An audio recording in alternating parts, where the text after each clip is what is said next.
We do not have microphones in the room, so we're going to be working very hard at speaking loudly and clearly.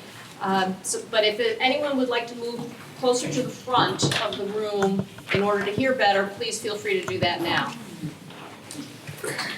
I want to welcome you to this evening's candidate forum. My name is Pauline Costello, and I will be serving as the moderator of this evening's program. Before we begin the program, I'd like to ask you to welcome with me the Cadet Girls Scout Troop 2242 for an opening ceremony. Ladies?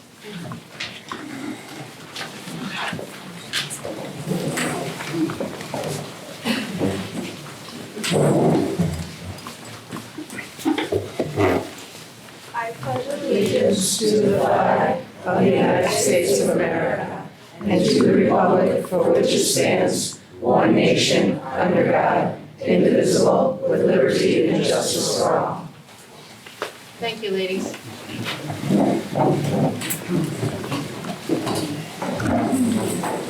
Our ushers have collected cards from many of you, and if anyone would like to obtain another card to ask more questions, that you can write down questions on the cards and hand them into the ushers, and we will do our best to accommodate those questions. I want to remind everyone that the League of Women Voters is a nonpartisan organization. We put an emphasis on voting, and we do not endorse candidates or political parties. This evening, we're going to give you the opportunity to gather information about the candidates for the Schenectady County Legislator and Rotterdam Town Council positions to help you make your voting decisions. All of the candidates who will be on the ballot on November 5th and during early voting have been invited to tonight's forum. However, the League's policy is that candidates running for an office unopposed cannot take part in the formal portion of the forum. Stephen Thomasone is running for Town Supervisor unopposed. He will join us later this evening. James Bradshaw is running unopposed for Town Justice. Mr. Bradshaw, if you're present, could you please stand? Okay, thank you. Larry Lamora is running unopposed for Highway Superintendent. Mr. Lamora, are you present? Thank you. Time is allotted at the end of this forum, at the conclusion, for these candidates to speak individually, unopposed candidates to speak individually with you and answer your questions. So please feel free to consider the questions that you'd like to ask at the end of the formal portion of the program. All of these candidates are serving our community and participating in the democratic process by their willingness to run for office, and we congratulate them for doing so. We have a few ground rules. First, we ask that no campaign signs, buttons, clothing, or literature be worn or distributed in this room. And I hope that that's something that you have all complied with. There is a table for campaign literature outside the room.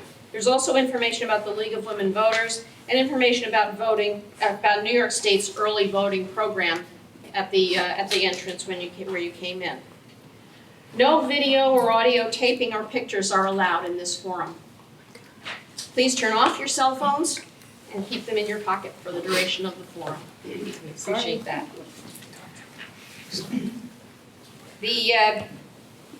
I can tell you that there will be video available starting Friday from the Open Stage Media program that is going to be recording our forum today, and you will be able to access that information at openstagemedia.com starting on Friday. So will be a recording made of this event. Again, you are welcome to submit written questions on the cards distributed. Please indicate the office for which the questions are directed, and the questions should be suitable for all of the candidates for that office to answer.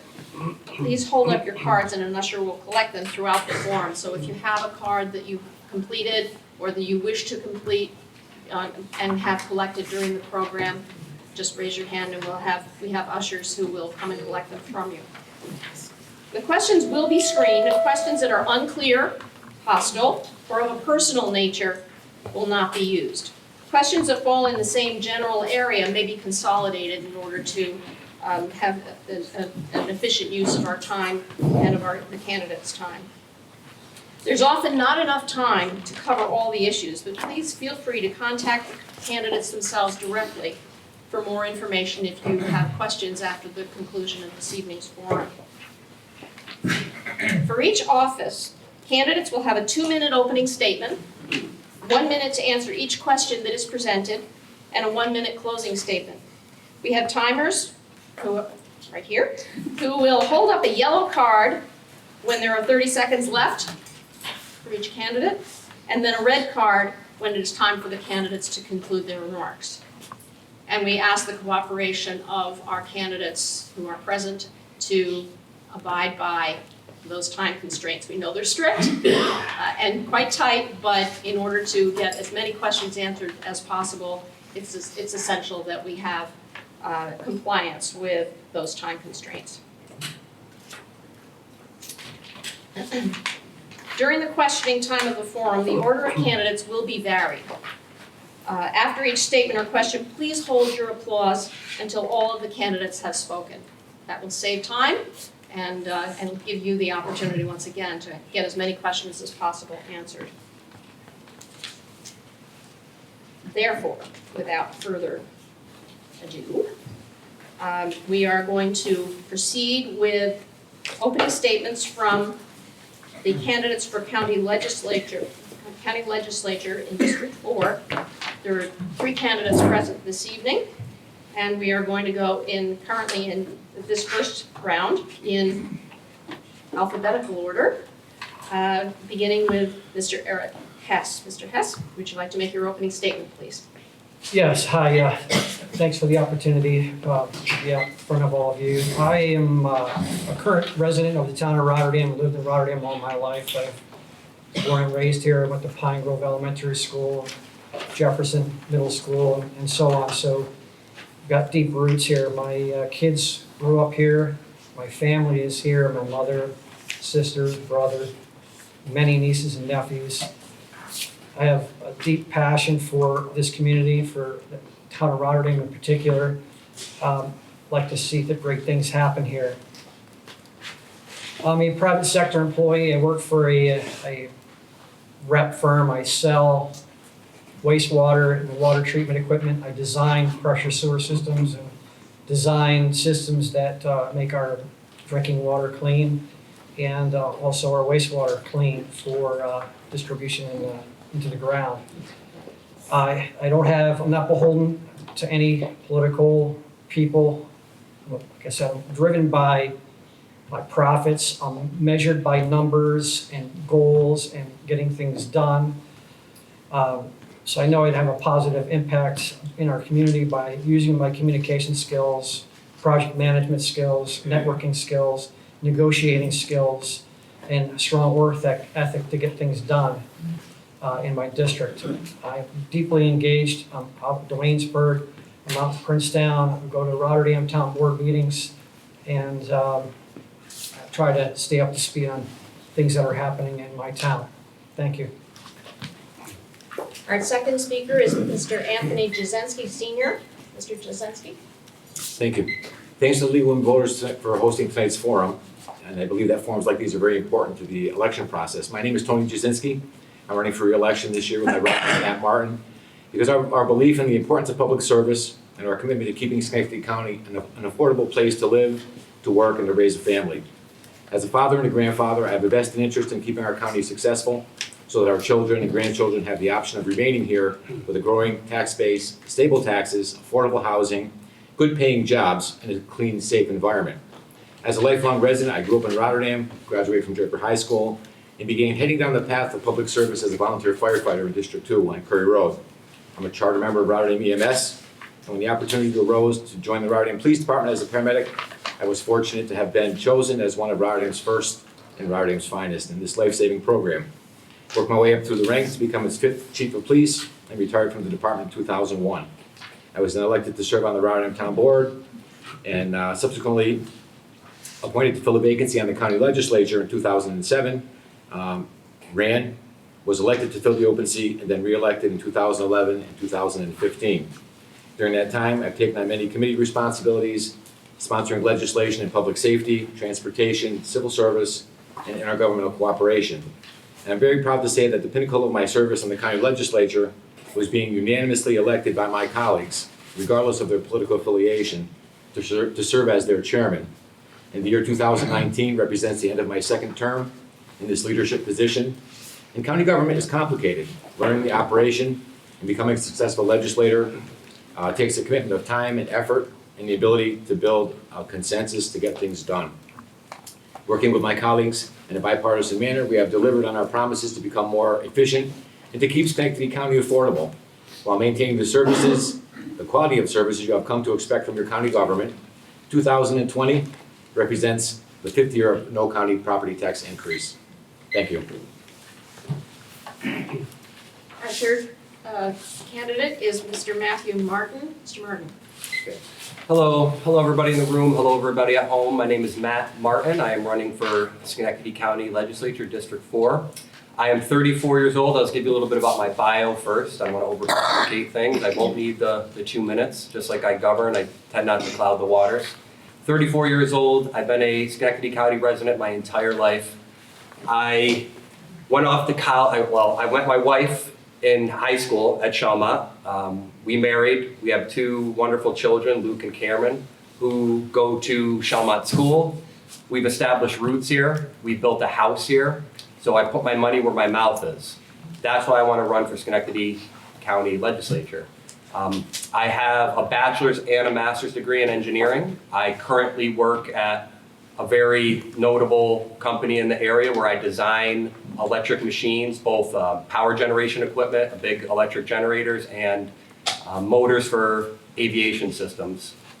I do have previous public experience. I was elected to the Rotterdam Town Board when I was 24 years old, and I left that seat when I got in a appointed position to this legislative board. And I was roughly 27 years old, so I do have prior public service experience, which means I think I can hit the ground running. I think I know the cadence of county government. I think I know what's involved. I think I know the issues facing Schenectady County, and I want Schenectady County to be the benchmark for New York State.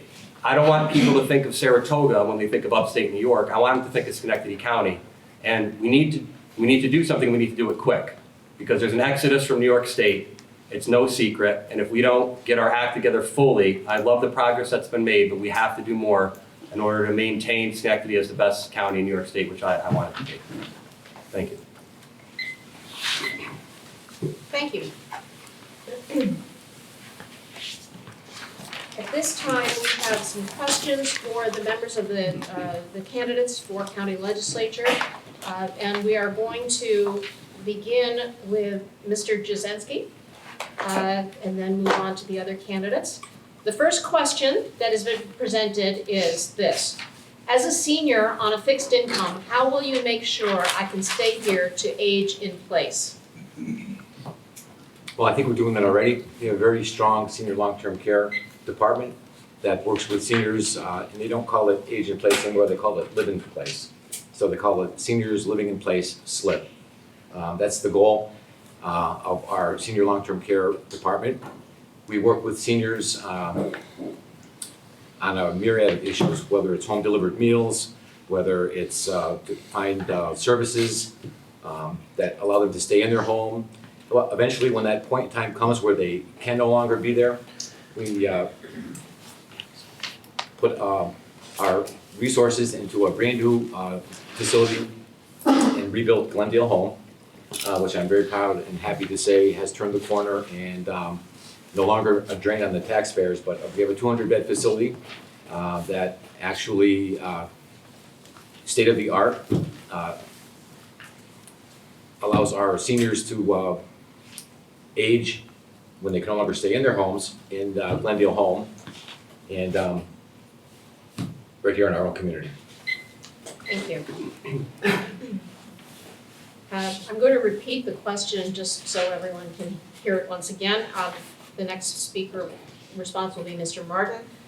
The question once again, as a senior on a fixed income, how will you make sure I can stay here to age in place?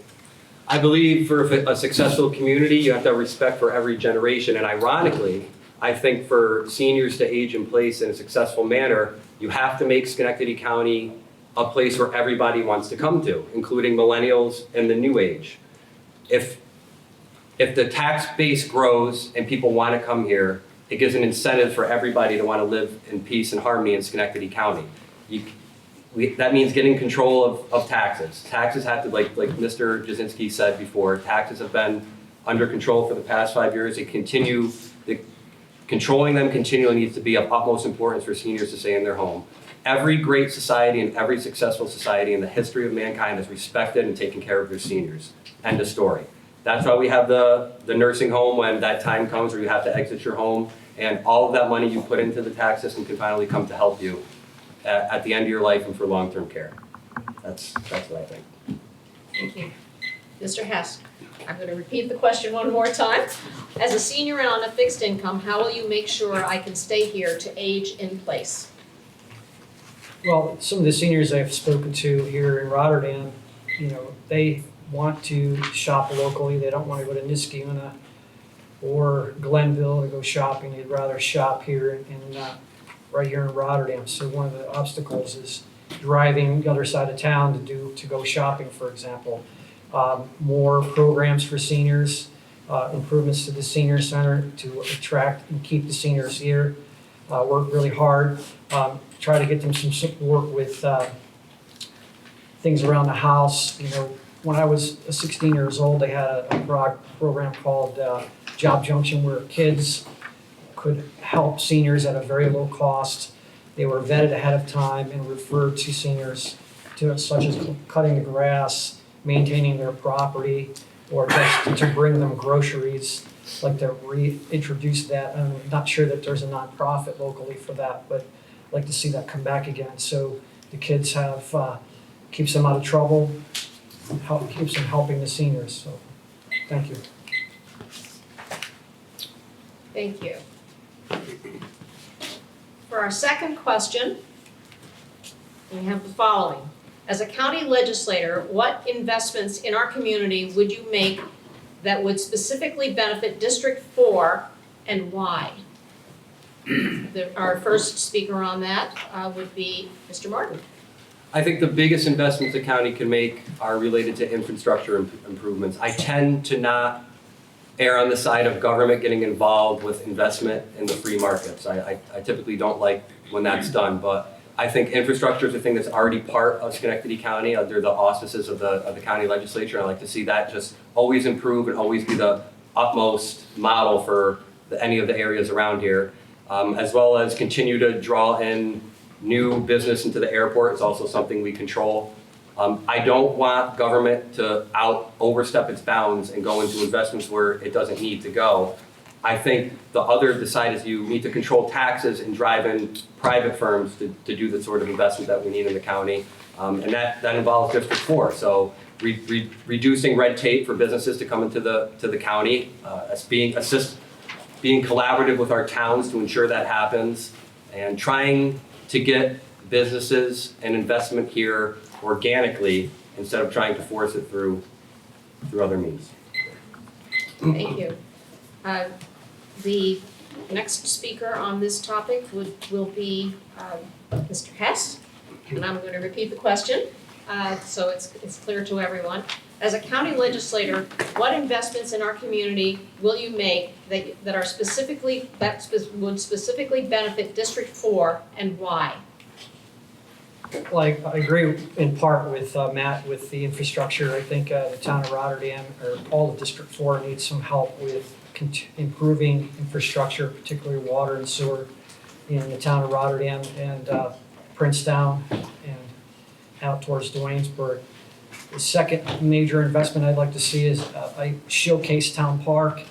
The town of Rotterdam doesn't have a showcase town park. We have some small pocket parks, but we don't have a Telesentha Park or an Indian Meadows Park or a Collins Park. I think that to keep people and families here in Rotterdam, we need to have a large park where our seniors can walk, nature trails, activities for the kids, have a large park to keep everybody here in town. I think that's the number one investment that the county needs to make here. Thank you. Thank you. And Mr. Jasinski, I'm going to repeat the question one more time. As a county legislator, what investments in our community would you make that are would have specifically benefit District 4 and why?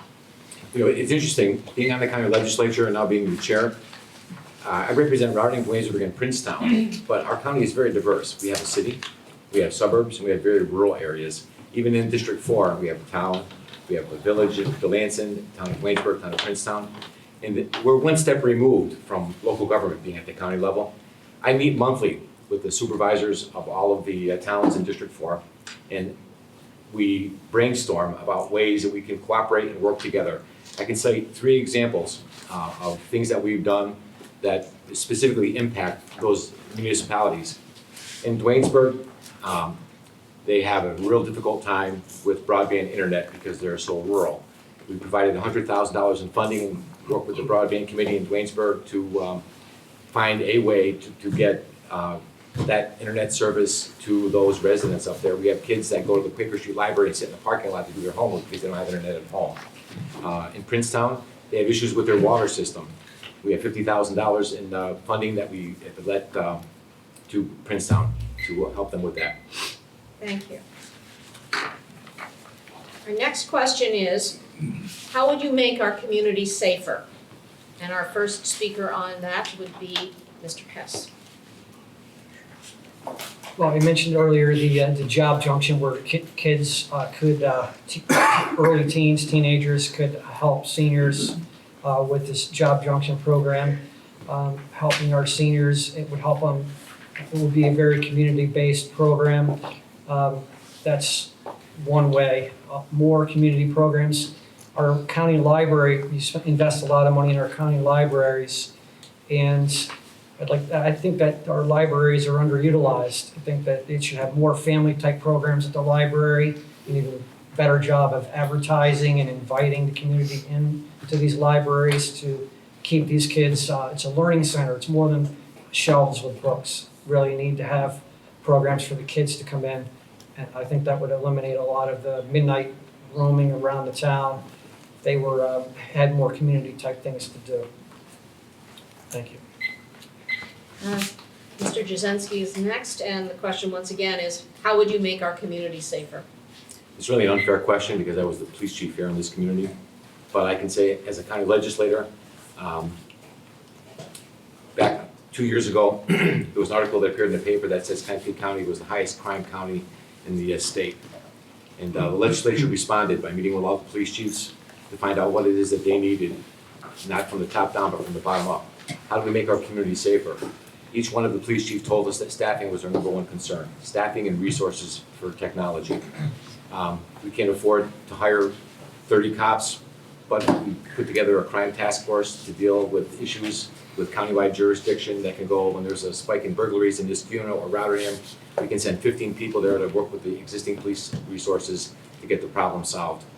We also started a drug task force to deal with the opioid crisis, which affects every municipality, every person in this county, regardless of income, regardless of race, regardless of stature, regardless of anything. Folks are really hurting in Schenectady County, and they've been quite successful with what they've put together. Thank you. And Mr. Martin, question. How would you make our community safer? Well, first and foremost, I would always back up the sheriff of the county into his programs, into how he's interfacing and collaborating with the town law enforcement. That's first and foremost, because I'm not the expert on public safety. He is, so that's number one. Number two, I think a way you make a community safer is you give people purpose and meaning. And you give people purpose and meaning by not taking their stuff. So that single mom that's working at McDonald's at 32 years old, maybe you give her the opportunity to get a higher paying job, and maybe the 16-year-old kid that was running around rampant the streets now enters the job at McDonald's to have purpose and meaning in his life. So the way I think you make a community safer is a government's supposed to remove obstacles so people can further develop their individual purpose and meaning in their life. Thank The next question is, how will you make sure that county resources are shared so that Rotterdam gets its fair share? And the first responder for this question would be, That issue came up 2 years ago during the campaign, the issue came up 4 years ago. Mr. Jazinski, yes. During the campaign. Fair share, fair share, fair share. I put together some stats. Schenectady County, by law, gets sales tax money. Since, through 2018, Schenectady County and Metroplex have provided $68.4 million in sales tax revenue to Rotterdam, $5.1 million to Princetown, $13.1 million to Duanesburg, and $636,000 to Delanson for property tax abatement. And what that tells us is that residents of Rotterdam would have a 55% higher tax bill without the county's willingness to partner with its local municipalities, 55% higher. So you talk about being affordable, the county is a willing partner as we go forward in intergovernmental cooperation. That is one thing that is necessary for success at all levels of government today that was never present in years past. Thank you. Mr. Martin, you're next, and the question once again is, how will you make sure that county resources are shared so that Rotterdam gets its fair share? So the county resources are commensurate with the county requirements from the state mandates. So we have massive state mandates, roughly 80% of a $300 and some odd million budget. The county resources need to be allocated to the county first, and whatever is dispersed to the towns is dispersed to the towns. But if you're viewing this as like a personal finance problem, I almost view the county sales tax dollars as like a once in a while bonus you get from work. So I think that the towns and the lower municipalities in the county should structure their budgets not counting on the sales tax and build everything around that. Then you have a nice contingency fund and a general fund where when that money comes, you have a fallback. I think that's how everybody should be governing their municipality. Focus on your immediate income streams first if you're a lower municipality. Don't rely on Schenectady County sales tax as much as currently done, and then everybody's ready to go when something occurs and the money's needed. Thank you. Mr. Hess, the question once again, how will you make sure that county resources are shared so that Rotterdam gets its fair share? If they don't mind, I'm going to change the word share to needs. As a county legislator, my job is to work with the local municipalities, local townships, to find out what their needs are and bring the needs to the county legislature to get the money set aside for the projects and the needs that they have. That's what I would lobby for. I would lobby hard and work continuously with our local townships to get the needs, the money they need for the projects that they have on hand. Thank you. Next question. Do you think Metroplex should give annual reports to each municipality in the county? And first responder on this would be Mr. Martin. Absolutely. Transparency in a development authority like that, that's taking your tax dollars and redistribute them to private entities, absolutely should have annual reports and transparency. 100%, yes. And Mr. Hess.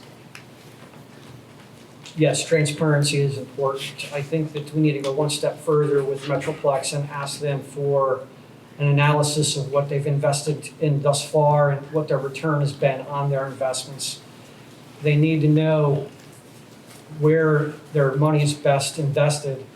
They keep, rather than to invest the money the most efficiently. It's very important that they invest the money in the right places rather than invest money in things that don't get results. So I'd like to see a return on investment report in addition to seeing where the money is going. Thank you. Thanks. And finally, Mr. Jazinski, the question once again is, do you think Metroplex should give annual reports to each municipality in the county? Absolutely, and they do. In addition to that, they post their annual reports with the New York State Budget Authority's office, and they're also on the Metroplex website for all to see. Thank you. Next question is, how can the county help the city and towns deal with zombie properties? And the first responder would be Mr. Hess. Well, blighted properties should be dealt with on more of a real-time basis. We have, right now, the counties and the city tearing down several houses at the cost of millions of dollars.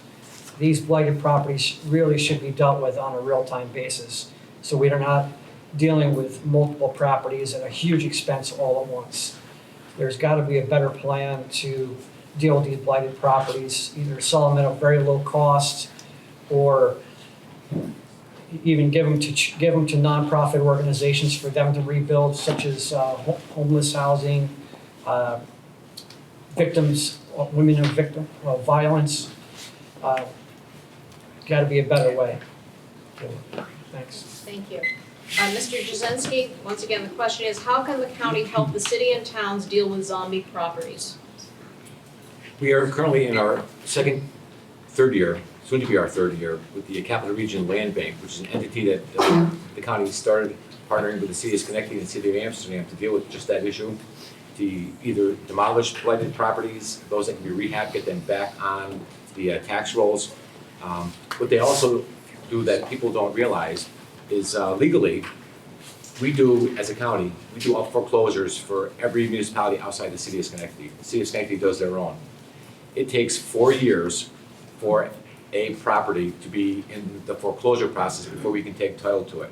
And then sometimes we don't want to take title to it if there's a hazard or an environmental issue that's going to cost hundreds of thousands of dollars to remedy. Sometimes we don't do that. But the land bank has been very successful in receiving grants from the Attorney General's office, from different settlements from New York State. I believe last year they had a $3 million grant that allowed them to demolish over 20 different blighted properties in Schenectady County, not just in the city, but throughout the city and towns as well. Thank you. And Mr. Martin, once again, the question is, how can the county help the city and towns deal with zombie properties? Well, in addition to the active programs like the land bank, I think you need to ask yourself what the root problem is. Look at all the apartment buildings that are popping up in the county. The investors aren't stupid. They put their money where they're going to get a return. So if they need economy of scale because our property taxes are so high. So a real estate developer is not going to go and buy a single family house and rent it out for a reasonable rent when he knows he's going to have $6,000 property taxes on a house that's worth $100,000. He's just not going to do it. So we need to control property taxes to get investment into the county, private investment to take over the zombie properties, flip them, make them habitable dwellings for people to live or sell. You have to attack the root of the problem. All these are just anecdotes, and you're attacking the symptoms. We need to control property taxes so people want to come to Schenectady County and not Saratoga County when they're looking at a map. Thank you. The next question is, what programs will you ensure the county provides to aid drug dependency and addiction? And the first responder would be Mr. Jasinski. Right now, currently, the county contracts with New Choices Recovery for its rehabilitation and drug addiction services. In addition to what we've done on the enforcement side of the equation, we've expanded the amount of resources that we put in the budget to deal with addiction in the community, addiction in our correctional facility as well. Can you always do more? Absolutely, but it's always a two-pronged approach that seems to work more successfully when you have a combination of enforcement, where you make arrests of dealers that are selling heroin on the street, and you combine that with people who are already addicted to get them the services that they need to get off of it. Like I mentioned earlier, it's tragic what we see because that dependency doesn't discriminate based on age, race, sex, status, income. Thank you, Mr. Jasinski. Mr. Martin. In addition to the programs that Mr. Jasinski just mentioned, I think we have to work with the sheriff's office because they're on the front lines. They see what's happening in our county with the addicts especially. We need to remove the stigma associated with drug addiction because it's real and it's here. I'm not sure at the moment where the county would fit into doing something like that, but it's something that definitely needs to be looked into. And I think we should just partner with organizations that already know how to do that and how to do it effectively. Thank you. And Mr. Hess. again, the question is, what programs will you ensure the county provides to aid drug dependency and addiction? Well, I would ensure that the county supports, there's several nonprofit organizations within Schenectady County that are already supporting drug addiction and supporting and helping these folks. So I would support, as a county legislator, support the nonprofits and help them work with other nonprofits to collaborate and work together. I think that would yield the highest result. Thank you. That is all of the questions that have been forwarded to me for the candidates for county legislature. Are there any others at the moment? Any other questions? Thank you. At this time, what we're going to do is have each of the candidates give a 1-minute closing statement. And we will begin that with Mr. Martin, please. Okay, as previously mentioned, I put my money where my mouth is, and my wife and I have built a house in Princetown, and we plan on living there until we die, hopefully. So any meaningful or purposeful experience in life has to have skin in the game. If you don't have skin in the game, it's not worth it. My kids are here, I've established roots here, I want to stay here. So I want to make Schenectady County, as I said before, the best county in New York State, amidst all of what we have to deal with at the state level and the federal level. That's my job, that's what I want to do, and I hope I'll earn your vote on Election Day. Thank you. Mr. Hess. I've been an active member of our community for many, many years. I've been involved in a few nonprofit organizations, Young Parents United, Hands on Capital Land. I'm a member of the New York Rural Water Association. We do a lot of volunteer work. My family is in the town of Rotterdam in Schenectady. My children live here. I've got deep roots here. I have deep passion for my community. I'd like to seek better ways to keep our seniors here in our community, promote and enable, maybe get a grocery store on the west side of town, get a better town park, make this community a better place to live. So I appreciate your vote. Thank you. And Mr. Jasinski. Thank you. Many of us here tonight witnessed the long, slow, and painful economic decline of our county through the 1990s into the 2000s.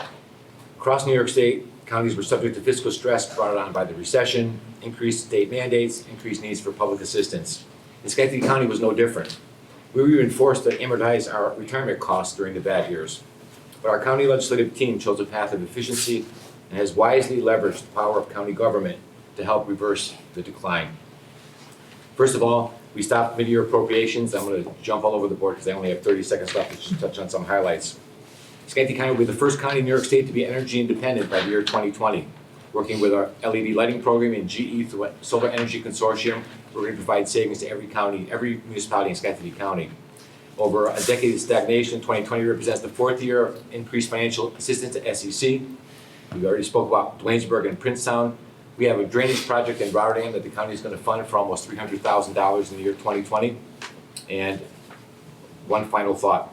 There remains much more work to do. Schenectady County was just rated by the Comptroller's Office as fiscal stress of 0.0, while Albany was 15.8, Saratoga 9.6, Fulton 6.7, and Montgomery 48.3. We're very proud of our record. We stand by it, and we look for your support on Election Day. Thank you. Thank you very much to all of the candidates who are here this evening, and I should have mentioned that Mr.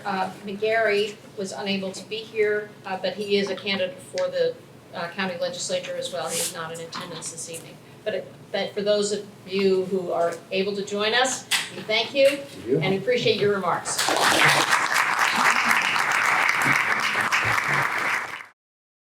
Okay, the second portion of our evening is focused on the candidates for the Rotterdam Town Board. The candidates are Evan Christou, Charles Dodson, Samantha Miller Herrera, Glenn Ramus, and Emily Testa, who is not in attendance this evening. The other 4 candidates are present, as you can see from their name tags.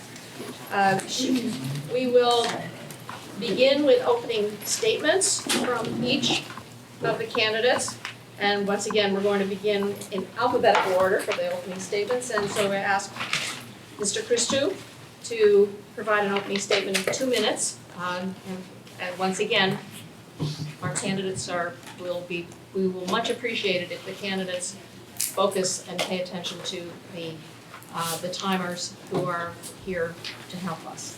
So, Mr. Christou. Good evening. Thank you to the League of Women Voters. Welcome, everybody. My name is Evan Christou. 2019 marks 50 years my family has lived in the town of Rotterdam. If you go previous generations from my own immediate parents, they've been in Rotterdam since 1953. Not only vested in Rotterdam, but invested in Rotterdam. As candidate Martin said, you have to have skin in the game. Well, I'm proud owner of a small business in Rotterdam. I am running along with my running mate, Samantha Miller Herrera, who I had the privilege of serving with for the last 4 years. We are very proud of the bipartisan leadership we have provided Rotterdam, all from different parties and all working together to get good things done for Rotterdam. We believe there's more work to be done, and we look forward to continuing to serve you as a team. I also have many generations of family members in Rotterdam. Parents, aunts, uncles, children graduated from the local high schools here, and many days I don't leave the town of Rotterdam at all, even for my work, since my business is in the town of Rotterdam as well. Thank you. Thank you. Our second speaker is Mr. Charles Dodson. Thank you. Charles Jack Dodson, candidate for Rotterdam Town Board. I'd like to thank the League of Women Voters for hosting this nonpartisan campaign forum. I think that's very important. I'm married to the love of my life, and my #1 supporter, my wife Shelley. I'm a proud father of 3 children, Christy, Colby, and Jacqueline. I'm a licensed professional engineer with 33 years of municipal engineering experience. I own and operate my own consulting engineering firm for the last 20 years. And I work for municipalities throughout New York State, and I represent them as their town engineer or their village engineer. The town of Rotterdam, it's a great town and a nice place to live. I've dedicated the better part of 2 years of my time attending town board meetings, the planning commission meetings, comprehensive plan meetings, and offering my technical expertise at these meetings.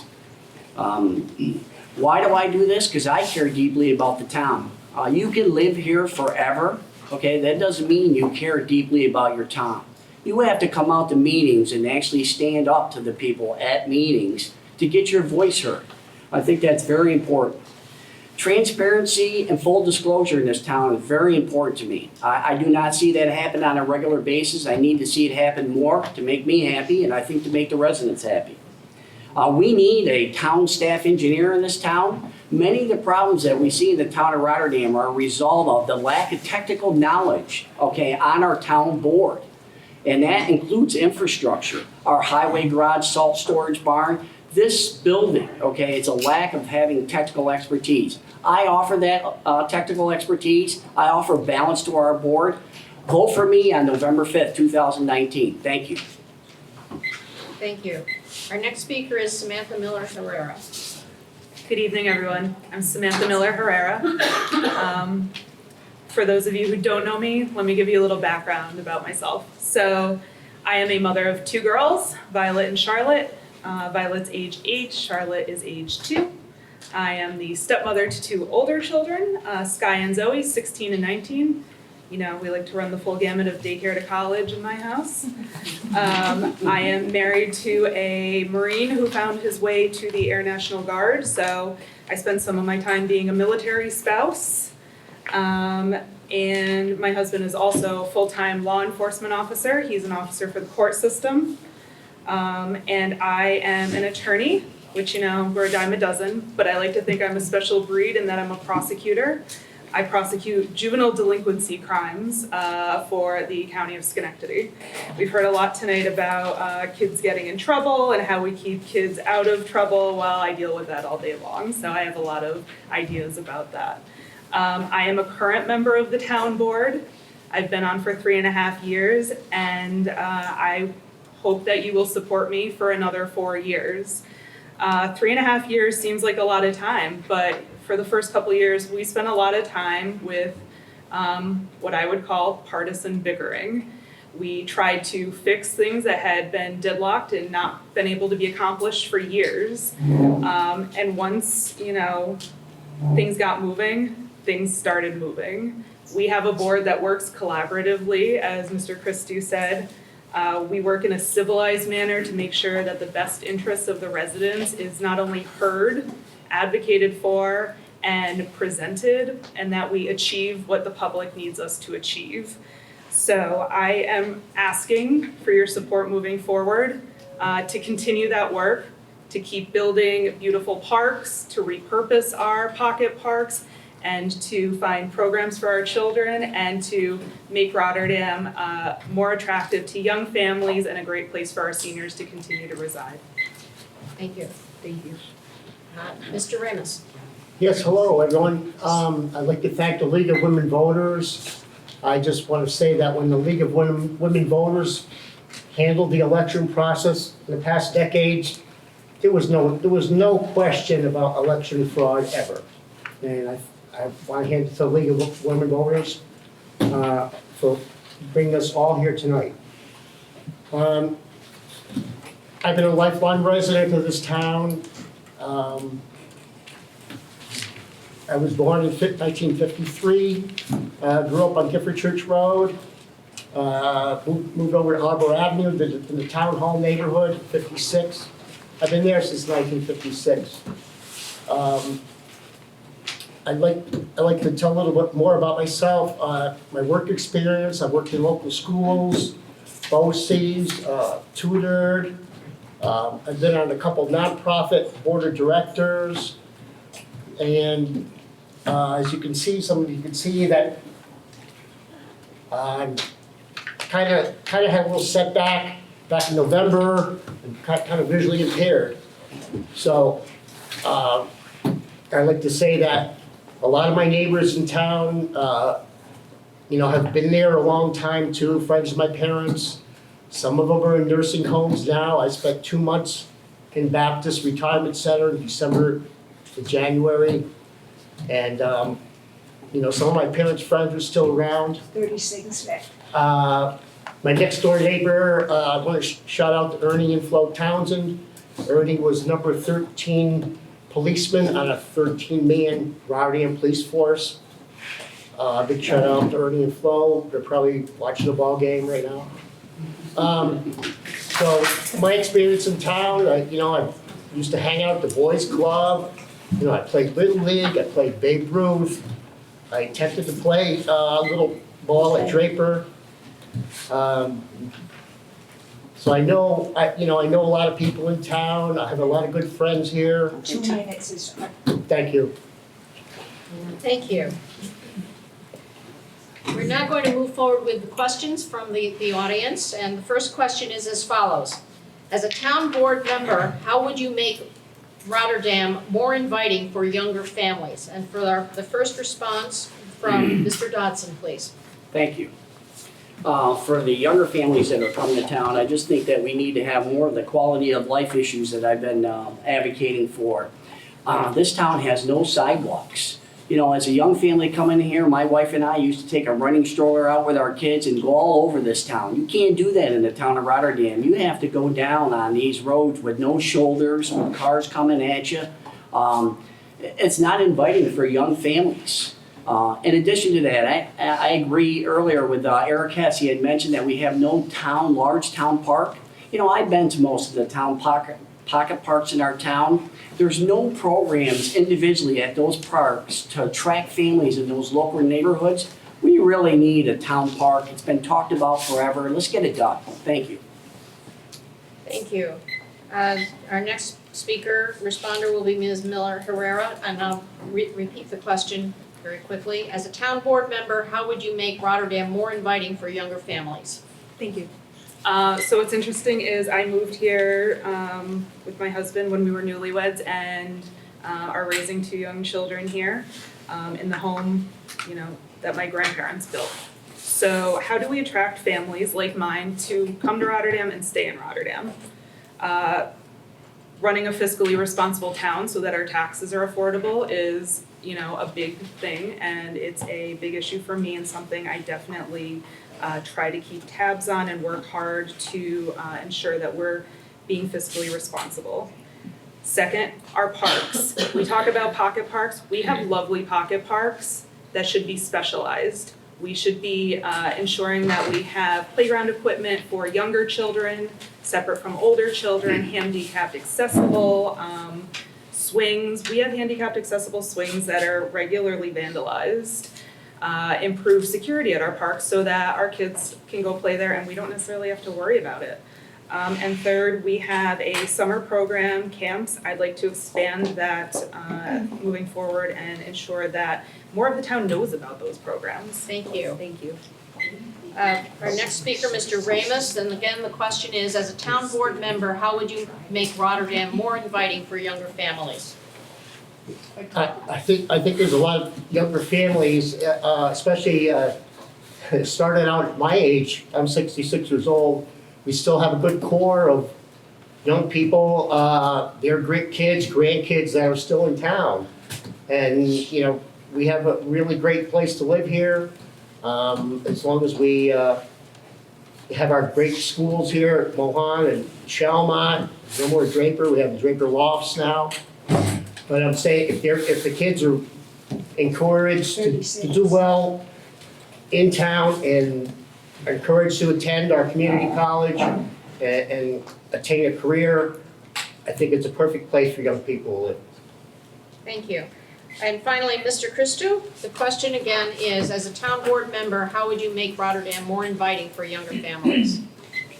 Well, I'm just going to expand on some of the things that were mentioned. Clearly fiscal responsibility. We have had the privilege of staying under the tax cap as a collaborative board every year since we've been in office, which has earned us 2 Moody's financial upgrades, which I think is very important to note. And as Councilwoman Miller-Herrera said earlier, our first 2 years of our being in office were pretty much a stalemate. And after that, we have been able to continue to invest in some funding and capital improvement things for both sidewalks.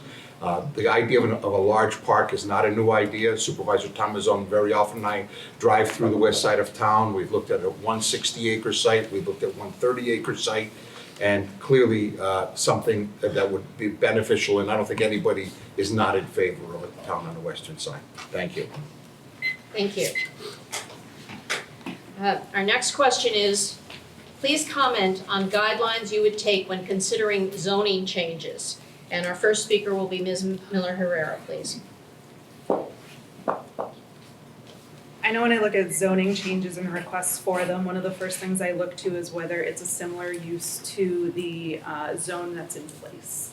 Part of my training as an attorney is to look at what the law says. So I like to review what these zoning laws say, what the code says, and then in one particular case recently that I can look at, there was a request to change zone from a single-family residential property to a duplex.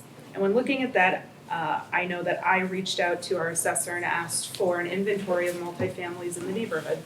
Is it consistent with the uses of property already existing in those neighborhoods? It's also important to look at whether it's a improvement to the area, if it's a higher and best use of that property. And maybe that's just because I grew up in a real estate family. My father owns a real estate business and I've been around that for 30 years, but I think those are important things to look at with any request for a zoning change. Thank you. Mr. Ramus, you're next, please. And once again, the question is, please comment on guidelines you would take when considering zoning changes. Yes, I put the people first and not let the corporations come in town and run the show here. Where I live, there's a CVS, new CVS, and a Walgreens, and a intersection there. I'm unable to cross the streets because the buzzers don't work there. So I have to kind of play things by ear. The thing, I know it's not the town's fault that these buzzers don't work to crosswalk there, but we've got the state DOT working on that. There's also other zoning changes. There's a group home on Curry Road, almost at the intersection of Curry and Helderberg. And I understand that Stewart's Shops want to expand the size of their facility there and possibly have to buy some of the homes there, which is a group home that's been there over 40 years. I do hear of other Stewart's expansions here in town. Time out. I do hear of possible expansion of these corporations. Thank you, Mr. Amos. Thank you. Mr. Christou? Again, I concur with some of the comments made as far as like and similar uses. We have just contracted with a firm to update and continue our comprehensive plan. And I think that those set of guidelines will be good to kind of guide us. We have a very capable zoning board of appeals. I think that it's very important that, certain neighborhoods are not disrupted. By the same token, there's a difference between I don't want it in my backyard and a justifiable reason as we move forward with, certain developments, certain improvements. And again, I think that the neighbors and the people involved, our process allows them to have a voice. And I think that we should just continue to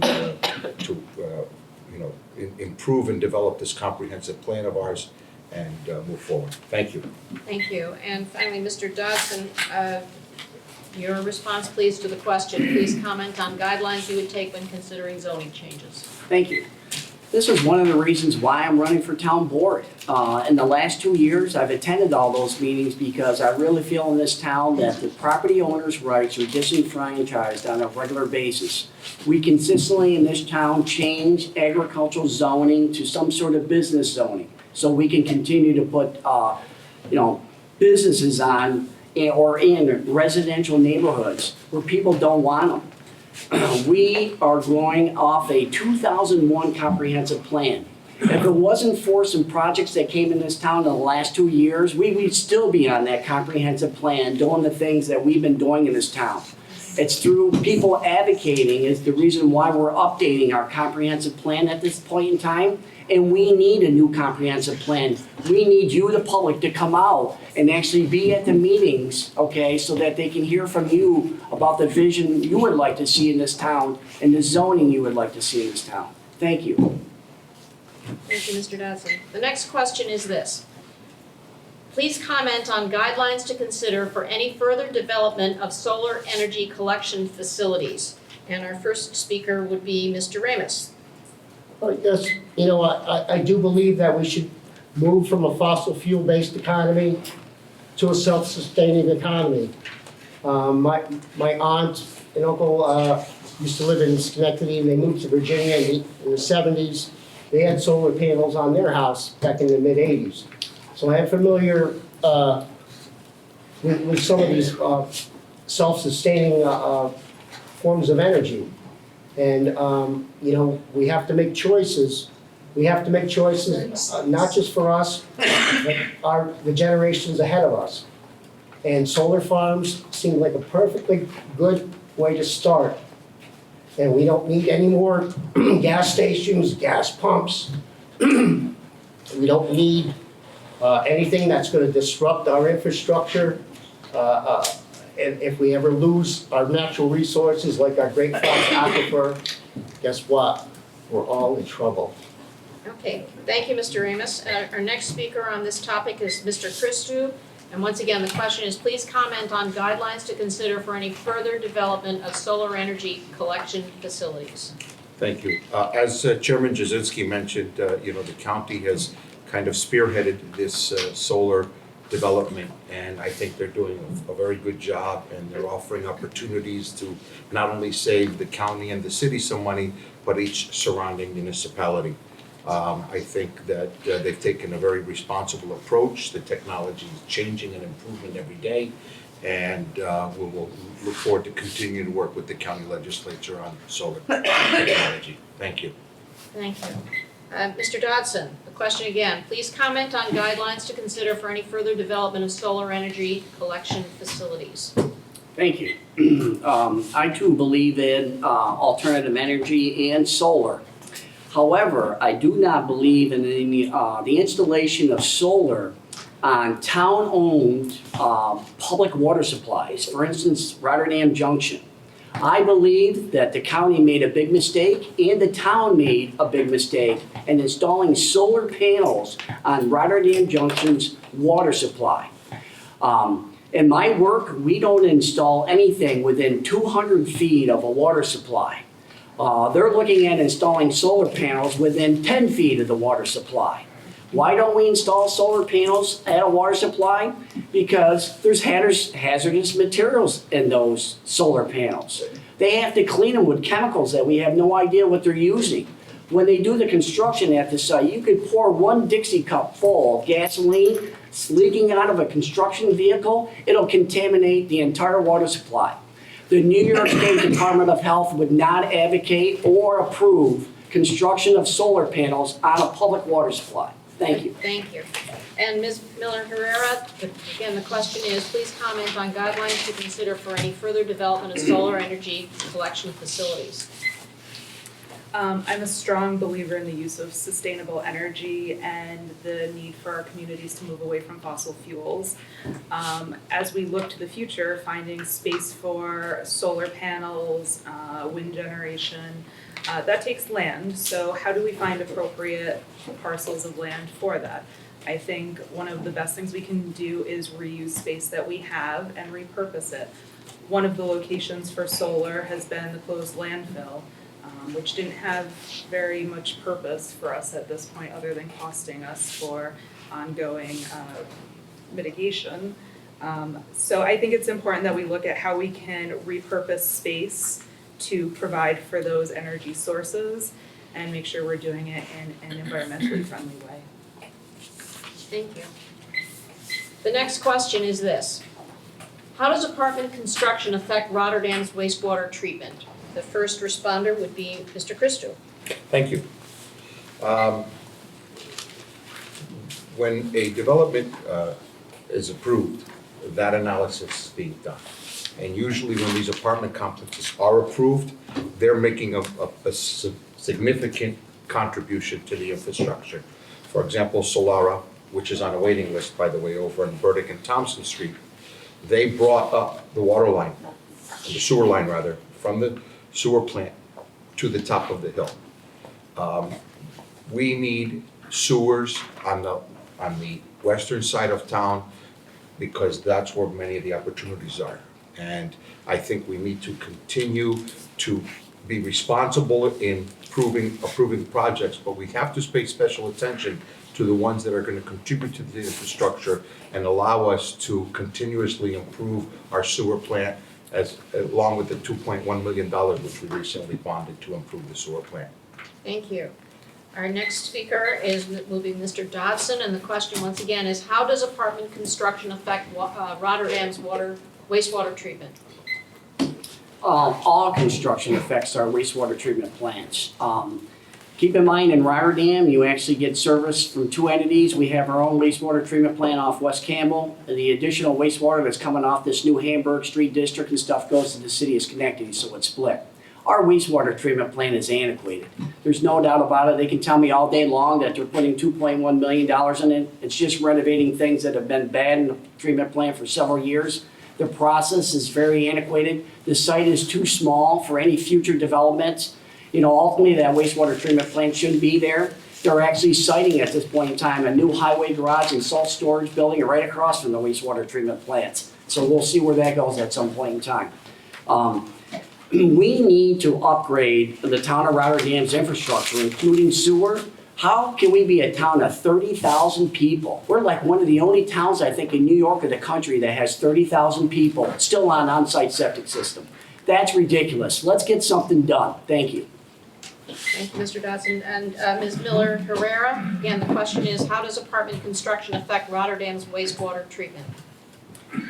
I don't think there's any one answer to that question. So some apartments going up will pay for the infrastructure needed to continue sewer lines where they don't currently exist.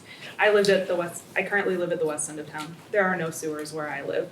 But as apartment complexes go up, that funding will come in to allow us to continue sewer lines to areas that were not previously serviced. So what do we do about the wastewater treatment plant that we have? We've worked to upgrade it.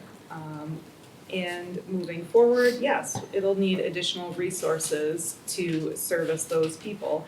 But in addition to servicing those people in apartments, it will service those of us who already live there, those of us who aren't gonna wanna replace a septic system with a whole new septic system down the line. I know as my neighbors see their septic systems start to fail, they ask, and I frequently hear, when are we getting sewers? Without those apartments and development in areas where I'm not sure we would be putting single-family homes or businesses, we would not have the funding to do it because those updates are going to be carried by the sewer users only, and that'll be a significant cost. Thank you. Mr. Ramus, the question again, how does apartment construction affect Rotterdam's wastewater treatment? Well, apartment construction usually attracts, many people living in a certain geographical area, such as, I can just give examples like White Birch area, or on West Campbell Road next to the water treatment plant.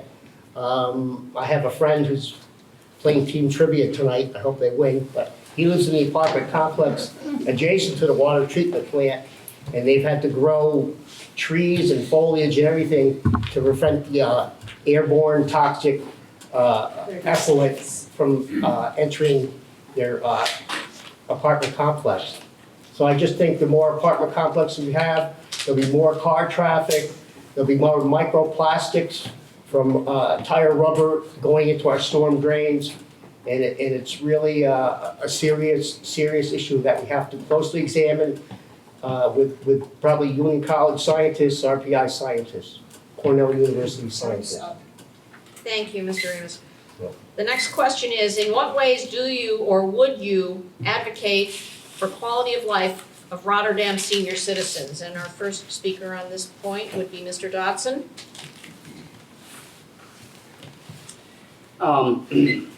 Again, in the 2 years that I've been here, one of the things that I continue to advocate is for transparency and full disclosure. This building is a perfect example of a town board, again, that's working on a project that they have no technical experience on.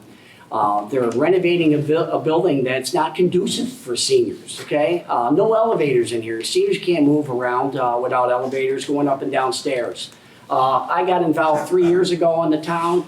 Our brass rail right here, I was informed by a town board member at that point in time that he would take his professional expertise and ramp that little, nice little diner for our seniors up. Nothing happened in the 3-year period. Now they've spent about $300,000 on this facility, hiring consultants to do work on it. They bid it. It's been like $1 million over their budget. They need to come in here and actually offer true things for the seniors. I've talked to seniors. They have minimal programs for seniors. A diet program here would be great, including the brass rail. Thank you. Thank you, Mr. Dodson.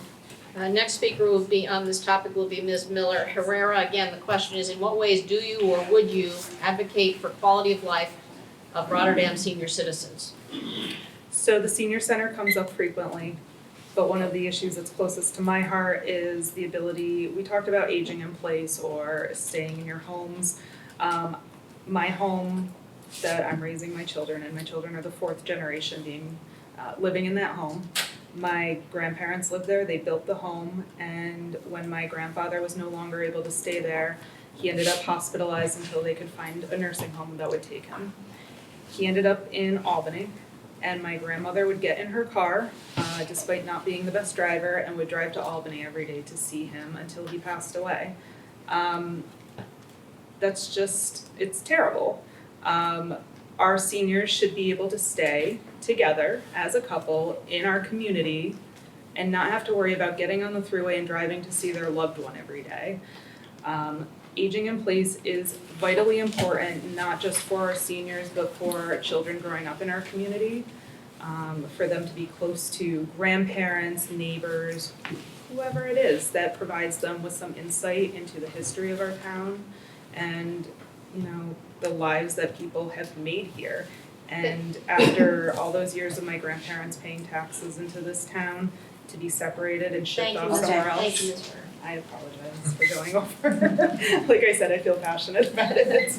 Mr. Ramus, the question again is, in what ways do you or would you advocate for quality of life of Rotterdam senior citizens? Well, as a Rotterdam senior citizen myself, I know how a lot of the issues here are, people, I see in my neighborhood, the Rotterdam EMS, has to work with people all the time. And even with myself, I have to give kudos to Rotterdam EMS. But otherwise, I don't know if we have, adequate senior housing, low-income senior housing in town. I really don't. I really think that should be explored with maybe HUD secretary or the federal or state programs. And I like to stay here all my life. Everybody wants me to move with them and spend time on the beach in Florida. But I'm gonna stay. I'd rather stay here. Thank you, Mr. Ramus. Thank you. Mr. Christou. Our population is definitely aging, okay? And I concur with Councilwoman Miller Herrera that it's nice to have, one of the privileges that I had, my parents are 82 years old and 80 right now, and back to the family unit, it was good that they are able to stay in Rotterdam and they were able to influence the growing up of my children. And I feel that my children are grounded because of that. Clearly, as parents age, they don't want to stay in their homes. They need conveniences. That's where apartments come in.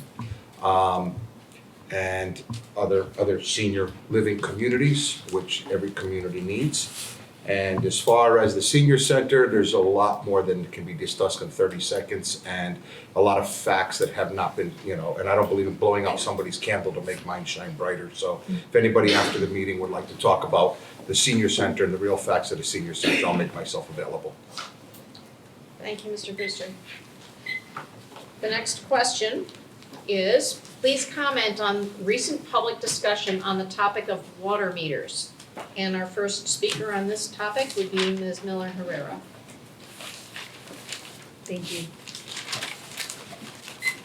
There's been a lot of discussion about water meters, but I'm not the one that brought it up.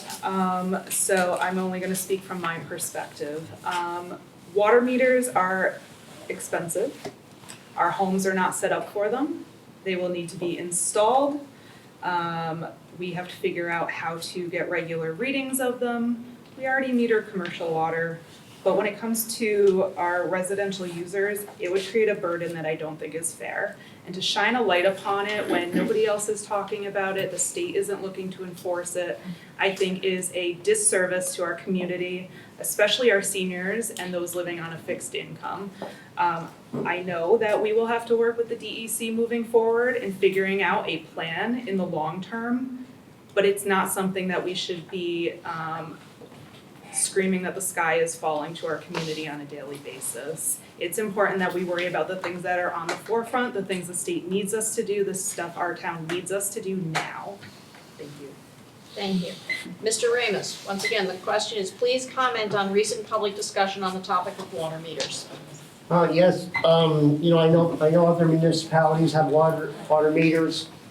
I have friends that live in the South, in Texas or Louisiana, and they have water trucks that have to deliver their water to their homes for personal use. I hate to see that happen here. But our Great Flats Aquifer is our #1 resource in Rotterdam, except for our great people. But we have to be careful what we have. And I would suggest the town, instead of providing water meters, that they would provide town residents with water filters. Thank you, and let's see, Mr. Christou? Thank you. Again, this is a topic that seems to have gotten a lot of social media. Our new water permit came in on Friday, which gives us the privilege of allowing us to sell emergency water to Gilderland. I'm a big advocate of intermunicipal cooperation. I'm a big advocate of working with our communities. I'm proud to say that I was involved in listening in on some of the discussions with this metering, with this intermunicipal agreement. We will continue to work with DEC to address things like potential metering, leak detection, and so forth, okay? But there are no enforcement actions taken against us currently, and clearly DEC, which is located in the middle of the town of Rotterdam, has a full understanding on how costly it would be. Long-term, if it's something that can be carried out over a long-term basis versus, adding light to it, putting it in the forefront now, I'd rather spend that $5 million on infrastructure. Thank you. And Mr. Dodson, once again, the question is, please comment on recent public discussion on the topic of water meters. Thank you. The reason the topic is coming up because in October of 2017, the town commissioned a new well number 5 at our well field. Part of that permit indicated at the time that the town needed to install water meters, okay, and do leak detection and a unaccounted for water audit. Was not done. Water is so cheap in this town that we pump 1.5 billion gallons of water out of our aquifer and we waste about 50% of it. 750 million gallons because we're not metered here.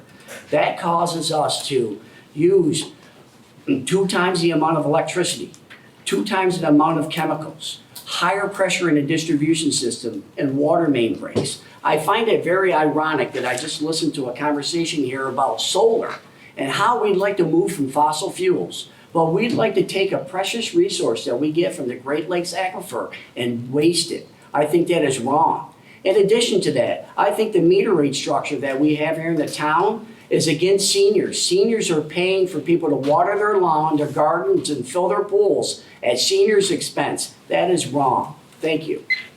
Thank you. We have a somewhat related question that I'm going to ask at this time. It is, please comment on the safety of the aquifer. And the first speaker on this would be Mr. Ramus. Well, the Great Flats Aquifer, I think we can all agree, is a great resource. We don't want to end up like cities like Los Angeles or other major cities that are in jeopardy of losing their water. With climate change, we're going to need the aquifer for, if there's any wildfires like they've had in Northern California or whatever, we're going to need all the water we have. And there's corporations like Global Foundries in Malta who would love to tap into our water supply to make their microchips. Thank you, Mr. Ramus. So the next speaker on this topic would be Mr. Christou. Again, the question is, please comment on the safety of the aquifer. It would be irresponsible to accuse anybody on this board that they would endorse anything that would harm the aquifer. Whether it's the solar panels or anything else we do, the aquifer is, again, our forefront thought and the protection of it. We were involved, I'm also vice chairman of the county IDA, and we were involved in taking down the old L&M motel and cleaning that up which also contributes to the protection of the aquifer, and nothing else will be able to be built there. We continue to cooperate with other government agencies to act responsibly, and again, the aquifer is very important to all of us, and we would never endorse or do anything to harm our aquifer. Thank you. Mr. Dodson, again, the question is, please comment on the safety of the aquifer. Again, I'll reiterate what I mentioned earlier. When we have boards from the county down to the town that actually approve installation of solar panel on a town well site, that is inappropriate. We need to stop at this point in time installing solar panels at the Rotterdam Junction well source. That's period. We have a watershed aquifer protection boards for a reason. We should not be circumventing a secret process where we're looking for local approvals, okay, to make sure that we're protecting our aquifer. That was done in this case for Rotterdam Junction. when we have boards that don't appreciate, okay, the water supply that we truly have and how we should protect it, that's a problem. Keep in mind, you pump 1.5 billion gallons of water. How a well works is you bring contaminants from outside to the cone of influence. Over pumping a well is the worst thing you could ever do for it, and that's what we're advocating in the town of Rotterdam because the water is so plentiful and cheap. Thank you. And Ms. Miller Herrera, again, the same question, please comment on the safety of the aquifer. While I appreciate Mr. Dodson's perspective on this, the aquifer is 25 square miles and encompasses 5 different municipalities, not just Rotterdam. I believe, and I could be wrong, the city of Schenectady has permits to pump the largest amount of water out of all those municipalities. Because of the intermunicipal nature of the aquifer, we have an intermunicipal watershed board, which was created in 1991 in order to ensure that the municipalities were all represented and that no one was improper in their use of the water or contaminating the water. And in order to assess engineering issues, there's a technical committee that assists and is appointed by the watershed board to deal in these issues. I am not an engineer and I am not an expert, and I have to believe that those people on the technical committee are providing us with the best guidance and up-to-date knowledge that we need to move forward. So I'm gonna trust in them at this point, that they're providing us with what we need to know and that they're helping us do the best for our town. Thank you. I'm going to continue to ask the people, the speakers, pay close attention to the time. Kind of facing the wrong way, I'm sorry. The next question is, in what ways can the town board work with school districts to encourage young people's participation in government? And the first speaker on this would be Mr. Christou. Thank you. We have the privilege as town board members to interact with both schools. Shelmont has a specific program that is, I believe, funded by Syracuse University, where the students are given an assignment by the teacher, and they come and they observe certain town board meetings, and then the supervisor, I believe, Steve, correct me if I'm wrong, gives them a topic. And we looked at everything from senior living and other topics, and the students collaboratively work throughout the semester and then make a presentation to the board. And these kids really put their heart and souls into it. It's a pleasure to watch them. And I think more programs like that should become available as we move forward. Thank you. And next would be Mr. Dodson. And again, the question is, in what ways can the town board work with school districts to encourage young people's participation in government? Yes.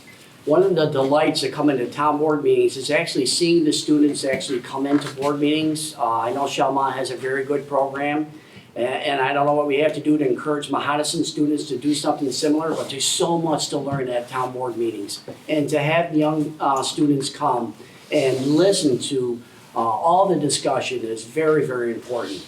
I know over the years that the Shelmont students have been involved and had recently in the last year did a report on our pocket parks. They did a phenomenal job on it, and it'd be great to see that get out into the public more, part of that transparency and full disclosure, getting it on the town website. Ironically, to my delight, they actually did something about 10 years ago on water conservation. They couldn't touch metering because it wasn't allowed, but they really spent a lot of time on how we could actually better conserve water in the town of Rotterdam to save our aquifer and to understand sustainability concepts and what it means to us now. Thank you. Okay, Ms. Miller Herrera, again, the question is, in what ways can the town board work with school districts to encourage young people's participation in government? Recently, I was invited by Dr. Palace, the supervisor of Shelmont, along with other members of government and business and the community to sit down for a presentation and discussion on the graduates of the future. And part of that was, how do we provide students with the skills they need to find a job track, to find what they want to do with their future. And there was a lot of discussion about how do you get kids on a track, why are things so different? And one of the things that I brought up and discussed and suggested was that we allow students to come in and shadow people at all levels of government, provide internships for high school students so they can get experience, not just come sit in the back of a board meeting, take notes, and then go back and get credit for being there, but actually learn how to write a letter, fill out an envelope, and at the same time understand where the tax dollars are going. Thank you. Mr. Ramus, the question again is, in what ways can the town board work with school districts to encourage young people's participation in government? I think it would be a great idea for members of the town board and other members of the town government to go speak in classrooms. You know, personally, I'm a member at Draper. I was a member of the Marble U.S. Senate. And we would have speakers. We had town clerk, Mr. Al Constantino, speak to our social studies class. We had Lieutenant Governor Mary Ann Krupsat speak in our auditorium. So there's a lot of different ways to approach the young people and encourage them to participate in government, whether it's actual political office or work in our schools, community colleges, and higher education places like UAlbany. These students should be encouraged to be all they can be. Thank you. Our next question is, what are your thoughts on Airbnbs in a single-family residentially zoned area? And the first speaker on this would be Mr. Dodson, please. Can you just repeat that question? Sure. Thanks. What are your thoughts on Airbnbs in a single-family residentially zoned area? Okay, once again, you're talking to the major advocate to restrain our zoning in our community. I've spoken at so many town board meetings. I do not like mixed uses, okay? Again, when we're trying to bring business entities into residential developments or single-family developments, people buy their homes in this town for reasons, and it's for a variety of different reasons. We bought our home along Helderberg because it was a country setting. You know, I was raised in the country, my wife was raised in the country. We bought that home for that reason. When you bring in businesses to a residential area, you change the setting of that area, and I would be opposed to that. Thank you. Thank you. Next speaker, Ms. Miller Herrera. Again, the question is, what are your thoughts on Airbnbs in a single-family residentially zoned area? You know, I don't know. I haven't thought about it that thoroughly, but off the top of my head, what I can say is, you know, I think we need to make sure that our code addresses temporary transient uses. I'm not sure that that's a great use for single-family neighborhoods or even apartment complexes. When we look at bringing apartments and other development to the town, we're looking at providing a place for families, places where they can settle down, they can take root, and not for people to just pop in and pop out. So I suppose that my perspective is that we need to take a better look at how our code deals with that moving forward. Thank you. And Mr. Ramus, again, the question is, what are your thoughts on Airbnbs in a single-family residentially zoned area? I think as long as people are willing to have a small business like that, they're properly insured, and don't really disrupt neighborhoods.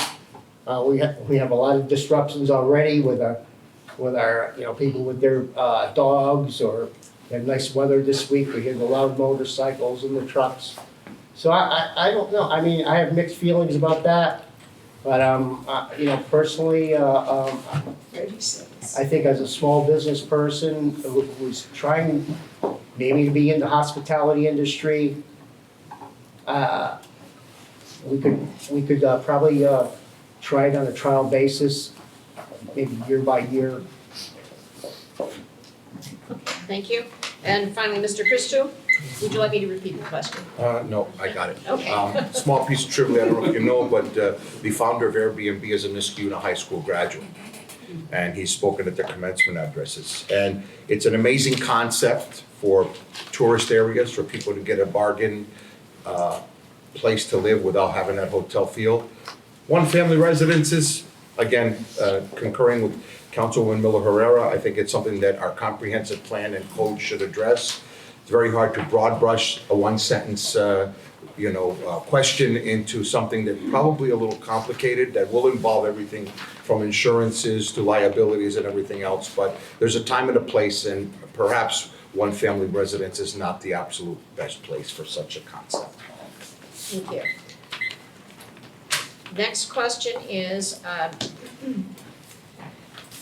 should the town supervisor be the Freedom of Information Law officer? And our first speaker on this would be Ms. Miller Herrera.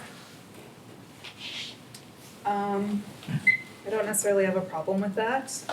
I would like to make sure that it allows for a designee as well to ensure that it's done when he's not available, or the supervisor, whoever that person is at the time.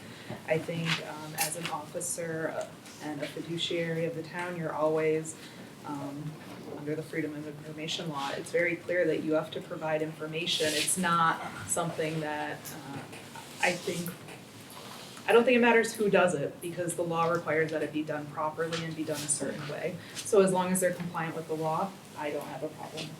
Okay, thank you. And Mr. Ramos, again, the question is, should the town supervisor be the Freedom of Information Law officer? Well, the executive branch, the Rotterdam Police handles the FIFA requests. And I probably would see no problem having the town supervisor as the town executive handle most requests of that nature. We just have to worry maybe about some political aspects of that.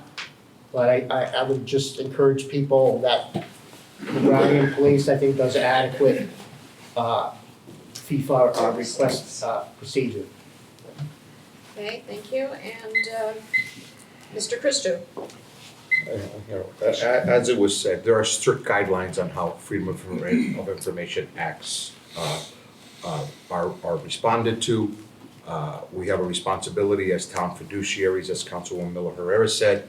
I think that the important thing is to make sure it gets done properly, and you're dealing with very sensitive information. And the responsibility still falls, and the liability still falls upon the town.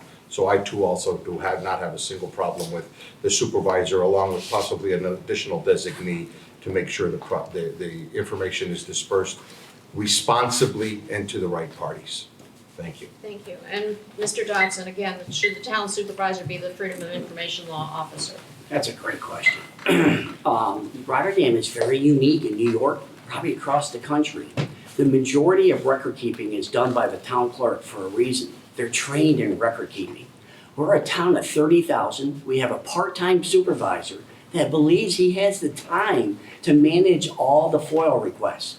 Personally, I probably have FOILed this town 100 times. And when I have done that, I've gotten very responsive FOILs back when the town clerk did that work. Why would the town supervisor want to bring FOILs through his office with the conflict that comes with politics? Okay? You got Jack Dodson that's foiling you on a regular basis because he doesn't believe that the town's being transparent and providing full disclosure. I have a FOIL request right now that's actually, it's been extended twice, and I expect that I'll get my FOIL information from the town of Rotterdam on November 5th or 6th, okay? So I won't have that in time for this election. We need to pass a town law and put it in its rightful place back to the town clerk. Thank you very much. Okay, I have two more questions, and then we're going to have the closing statements. But the next question is this. A New York State Supreme Court judge ruled in favor of the Whispering Pines Senior Citizen Project. Do you agree with the ruling? If yes, why? If no, why? And the first speaker on this would be Mr. Ramos. Yes, the Whispering Pines project, I hear through the grapevine, one of my classmates from Draper, Arlene, owns the Whispering Pines golf course. And, I would just like to say that, I don't golf. I believe it's a rich man's sport. To me, all golf courses should be miniature golf. And I think about beautiful land. So, I'm gonna catch heck for this for my friends that are better that are avid golfers. I would just say that I would trust Arlene and her family in making these decisions what to do with their property. Thank you. The next speaker would be Mr. Christou, and again, the question is, do you agree or disagree, and why, with the Supreme Court ruling in favor of the Whispering Pines Senior Citizen Project? I'm going to talk a little about the process, okay? I'm a big advocate of the process. As many of you may know, although I liked the concept, I voted no both times this came before the board because I just had a discomfort level with the legislature, okay? I mean, with the density. Having said that, the vote passed. So it is not my position or my responsibility as a board member to sabotage a project moving forward, okay? To use a statement made by one of the people on this panel, these Supreme Court judges have been trained and they have a responsibility to do. It is my responsibility now as a board member, no matter what decisions are, no matter what comes before this board, to preserve the process. The process was enacted, the project passed, and it is my responsibility to now work with the developer and the zoning boards and the planning boards to make sure it's the best possible project that could go through. The process must supersede anybody on this panel. Thank you. Thank you. Mr. Dodson, please, on the same question. Another near and dear project to my heart. There is a member on this forum that taught me about the process. I love the process. You know what's great about the United States of America is we have processes. We have a legal system, okay? And when property owners are disenfranchised, they're allowed to go through a legal system. We've been through that part of the system, the Supreme Court, on some very good, valid grounds. That case was good enough to go to the appellate court. We're waiting at this point in time to determine, did the town do spot zoning in this area, basically take a very nice agricultural area and decide that they were going to make it commercial with 250 employees and 3-story buildings 60 feet high, inappropriate for this area. So again, what I like about the United States of America is people that feel they've been disenfranchised will go through a court system, and a court will ultimately determine the outcome and the adjudication of that case. What a great thing. Go America. Thank you. Thank you, Mr. Dodson. Ms. Miller Herrera, on the same question. Would you like me to repeat it? No. I think it's disingenuous to say that the case was good enough to go up to the appellate division. Any final decision of a Supreme Court or trial level court in the state of New York is subject to appeal by simply filing a notice of appeal. I know that because I've done appeals for 13 years. And the judge at the Supreme Court level, Justice Mark L. Powers, is far more wise than I ever will be, or ever have been, even as a smart-ass teenager. And I think he appropriately applied the standard of law in making that decision. And I think the appellate division will uphold that ruling later on. But I'm not going to say, a case was good enough to go to the appellate division. I'm going to say that the town board took action consistent with the law that applied to the case. That was taken to court. The Supreme Court applied the law that was appropriate for the case, and the appellate division will do the same. Thank you. We are coming to the end of the time that we have available. We're intended to close at 8:45, and we need to have closing statements from each of our candidates.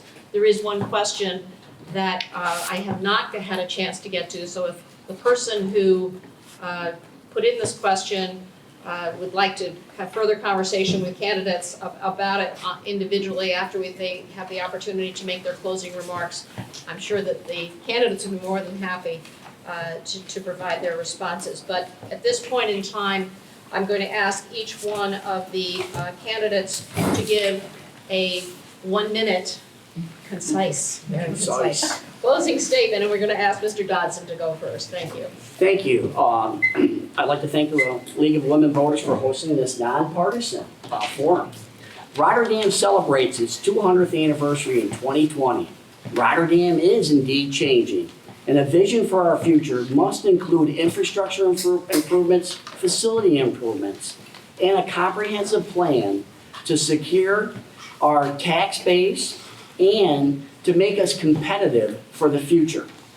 Decisions made today will impact the town for generations to come. A board that agrees with each other is not having a robust debate at this point in time. Things need to be done now, and they need to take charge to get them done.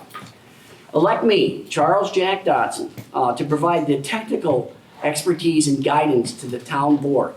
And remember that transparency and full disclosure must take precedence over politics. Thank you very much. Thanks, Mr. Johnson. Ms. Miller Herrera? I'm gonna be brief. I've been on the board for 3.5 years. I've learned a great deal, and how to move forward and continue the good work is vitally important to me. As you can probably tell from hearing from me, I'm not very good at politics.